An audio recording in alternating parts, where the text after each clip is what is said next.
Hi, my name is Livian Nandwa. I'm currently in my 5th year at the University of Lethbridge doing a combined degree of Kinesiology Management. Originally, I was in a different program of just kinesiology, but I realized that I really didn't like people's feet and touching people's bodies, but I knew that I wanted to be involved in sports, and like the business side kind of came easy to me, so I decided to do a combined degree. I chose the University of Lethbridge for its small classroom sizes and the fact that with the small classroom sizes, it would be easier for me to transition from high school to university and be able to make connections with my professors as opposed to going to a bigger university and it being a bit more intimidating to approach my professors. The cons is that since there is such small classes but there's so many people enrolling each year, it's a bit harder to get into classes that are at the higher level. I love that my program, it gives me opportunities to work like a mixture between hands-on and like lecture-based. So currently I'm working with a non-for-profit organization in Lethbridge, and I'm able to apply the skills that I've learned in classes and really use them in the real life world. A student marketing consultant. In my opinion, the culture of the university, it's very competitive, but it's also very helpful. So I've met so many kind people and so many friends that challenge me to be at the top of my game, but also are willing to be there to help me when I really need help. With my kine side, there was a little bit more of labs. So for like anatomy and stuff, I had to do labs. For my management side, it's mainly lecture-based, a lot of cases, and some hands-on experiences depending on which class you take. Depending on what year you're in, it's what year you're in and how many classes you're taking. It could be fast-paced or slow-paced. So the pace of the course at the beginning of the year versus like right before reading week or at the end of the year is considerably different as well if you're taking more than 3 classes and how those schedules pan out for you.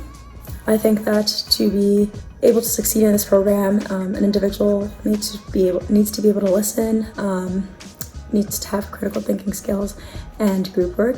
In the management program, there's a lot of group work, and so just honing your skills of learning how to work with other people that you may not agree with all the time, but just like knowing how to navigate that and like knowing what your part in that group is really important, and the listening part comes with it.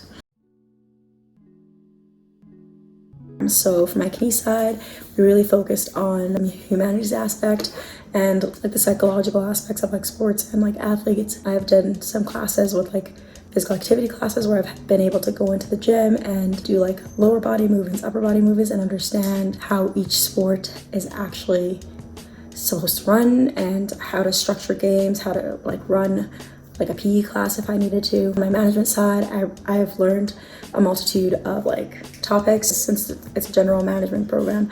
I've taken accounting classes, I've taken business law, I've taken international management classes. You're able to get like a full kind of scope of everything, but you also have the option of diving deeper with your electives. First year classes are very broad. In your first year, you have to take general management and like statistics. The application process for the U of L was like relatively easy. The average, I believe, was a 65 average on your courses. Advice for scholarships, literally just apply to any and every scholarship that you can. I applied to so many scholarships that I didn't even qualify for. I qualified for like one of the points, barely. But I applied for like province-wide, Canada-wide, and also municipal-wide if you're from a small town, because so many people from where I'm from, Fort McMurray, not a lot of people knew about the scholarships that were offered. And so if not enough people that qualify for that scholarship apply, then they give it to the next best person. So which is what happened to me.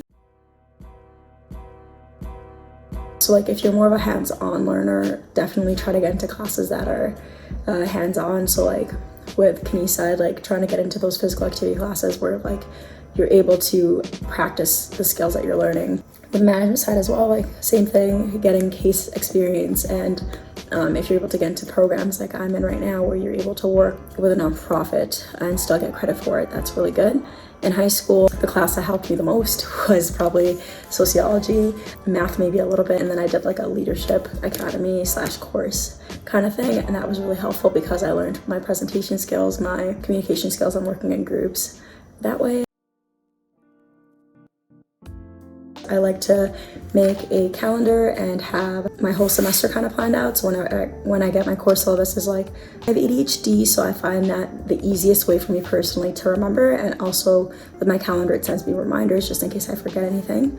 I suggest if you have an exam, having a game plan of what you're gonna do the week before, but like constantly making sure that my notes are up to date.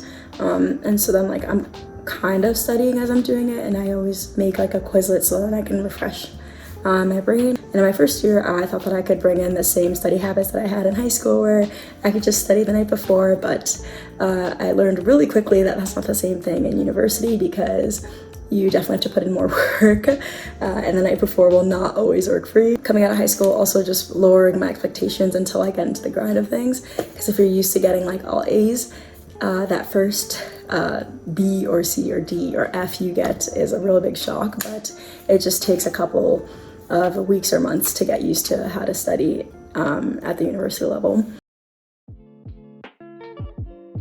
I'm situated in a position where I can either go into like a business or I can graduate as a kinesiologist, because I do get 2 separate degrees. For my program, would ideally like to be an athletic director. There might be some graduate experience that's involved in what I want to be. It just depends on what level I want to be in. So if I want to work in high school as an athletic director, I just need to get my education degree. If I want to work at a university as an as an athletic director, I would have to get my master's. Internships and co-ops I think are really useful. If you're able to do an internship, definitely suggest it. Anything that would can give your resume actual work experience is never a bad thing. You are able to learn so many things from internships that you can bring into your schoolwork, and so many people that I know that have done co-ops have said that once they come back into school and they're doing a course that they were able to use in real life, they do significantly better in that course because they already have done like the real life experience for it. Yeah, and like with co-ops, like there's always recruiting. It just depends on like which part of the year you're looking for. So when I started my co-op process, you have to do it like 4 months beforehand, because there's 3 classes that you have to go through before you get admitted into like the full program. Beyond academics, I personally lived off campus. I enjoyed it. My first year, I lived with 8 people, so it kind of felt like I was on campus. I was able to make friends that were on campus, so I didn't have FOMO, where I could like still attend those events that were thrown on campus and the parties and stuff, but I was still also able to have a bit more self-control than I think I would have if I was staying in campus. And it just helped my grades a bit more personally, because I know I can easily get distracted. A lot of people think of Lethbridge very much as like a party town, because it is like, there is very much a lot of university students here. So pre-COVID, it was very much a party town. What areas of campus are probably the go-to spots? I think very popular go-to spots are like the pool. Love taking naps there. It's really relaxing. It's a warm place, so in the winter, it's usually really packed. The library, surprisingly, is also a pretty popular place. It's just like a nice place to hang out between classes where you can see friends and stuff, but also get work done.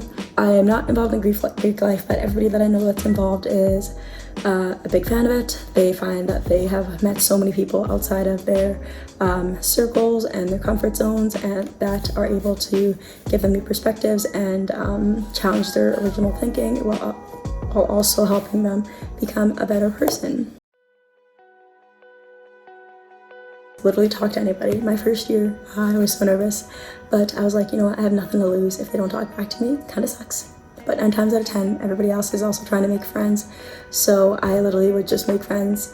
I'd be like, hey, my name is Livian, or hey, I like your shirt. And I would just kind of try to start the conversation. And a lot of my best friends currently, I met them in the bathroom or just like sitting in the hallways, and attend any freshman orientation stuff that they offer, because there's usually free food, free gear, and everybody there is trying to make friends. So just put yourself out there. Or like if you see someone in class sitting by themselves, like you're both gonna sit by yourselves, so might as well just sit together.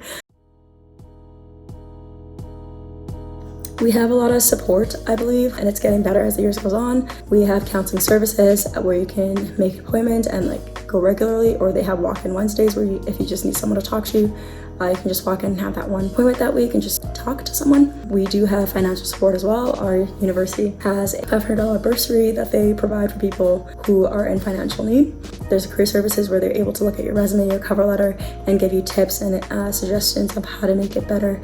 They also do job prep questions and take you through the whole process. So I've personally used them and I found it so helpful. And as far as I know, there is some clubs and some support for LGBTQ and like female support. It's the campus collective center, and so everybody is welcomed to it, and it's just a safe space where anybody can come. For minority groups, I personally haven't really heard of any. I think that this university can do better in supporting diversity/minority groups, or at least making it known what support there is at the institution for these minority and diversity groups. The insurance plans are pretty good here. I personally have, both my parents have insurance, so I'm just under them. So I opt out of the insurance so that I can get my money back. First of all, know what a syllabus is, because I thought it was like everybody was just like psychic and they knew what a syllabus was, and nobody told me what a syllabus was. So knowing that just because you have money doesn't mean you have to spend it. I have generally been good at budgeting, but like coming into university, like I'm away from my parents, I have all this scholarship money, and so every time someone would want to go out or do something that involved money, I was like, yeah, I can do it. But just like knowing that if I were to budget, like just like putting stuff into savings, learning more about bonds and RSPs, and learning how to use my TFSA to the best advantage of me, I think that's something that I would have told my first year self, or just like booking an appointment with a banking advisor about going into university and like what I should be cognizant of. Putting stuff into my calendar and putting reminders on it, because I've forgotten a lot of things, but now that I've started doing this, it's made it significantly easier, and I forget a significantly less amount of things than I did before. It's okay to take care of yourself, and it's okay to be selfish and to put yourself first. Sometimes you just need you time, and like that's okay. And I wish I just like took more advantage of like the counseling services and tutoring services and like even the financial aid, because there's definitely been like a couple of years where I was like, I have no idea how I'm gonna make it. Honestly, like anybody going out of high school or just like has taken a year off or is coming back, if you surround yourself with people that are there to support you and want the best for you, you'll be fine. Like, and it's okay to fail, because it's your life. You can do whatever you want with it. And yeah, you got it. Good luck.